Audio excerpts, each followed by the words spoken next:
नमस्कार मित्रमैत्रिणींनो, आपल्या आजच्या सुंदर कथेचं नाव आहे कन्यादान.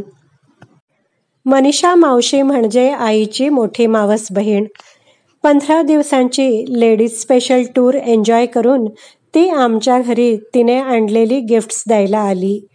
मावशीचा मुलगा रोहनदादा आणि मुलगी स्नेहा यांची लग्न होऊन जावई आणि सूनही आले होते तिला. मावशी स्वभावाने तशी चांगली होती, पण तिला एक वाईट खोड होती. दुसऱ्यांच्या कमतरता, उणीवांवर बोट ठेवायची. माझ्या आईलाही ती नेहमी म्हणायची, तुम्हाला दोन्हीही मुलीच आहेत. दोघींची लग्न झाल्यावर दाजी आणि तुझं कसं होणार? आम्हाला सांभाळेल रोहन, पण मला तर तुझी फार काळजी वाटते.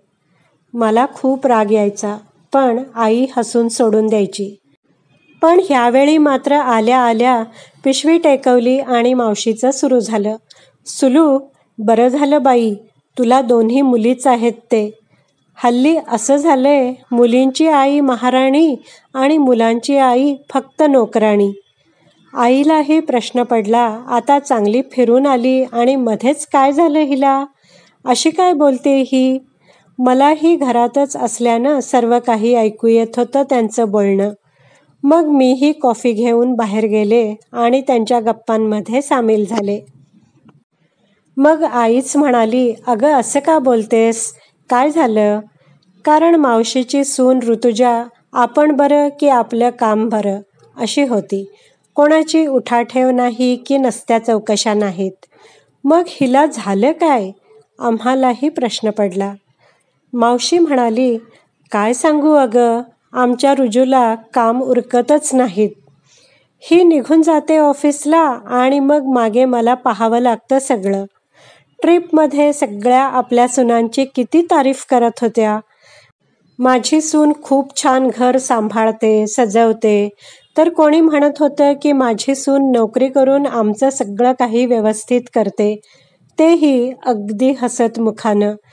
आणि आमचं ध्यान नेहमी आपलं तोंड पाडून गप्प बसलेलं असतं. आता मात्र मला राहावलं नाही. मी म्हणाले, मावशी राग नको मानू, पण थोडं बोलू का? मावशी अगदी अनिच्छेनेच बोल म्हणाली. मावशी, तुलाच उच्च शिक्षित कमावती सून हवी होती ना, आणि दादाला मॉडर्न बायको. मग लग्न झाल्यावर त्याच मुलीने नोकरी करून घरातली सगळी कामं करून फ्रेश, मॉडर्न आणि अपडेट राहावं हे कसं शक्य आहे ग?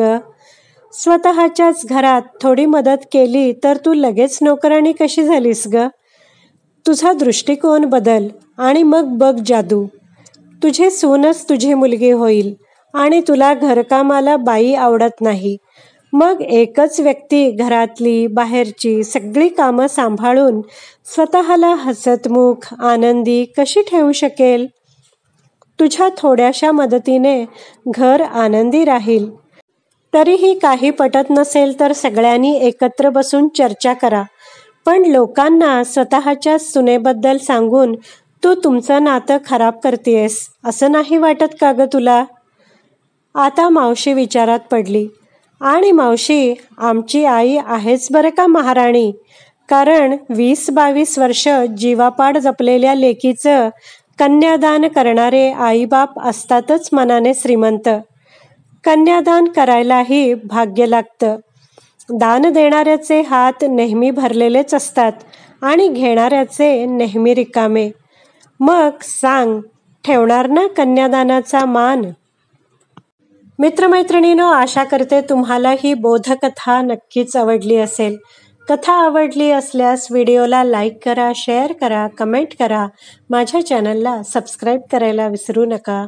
व्हिडिओ पाहिल्याबद्दल धन्यवाद.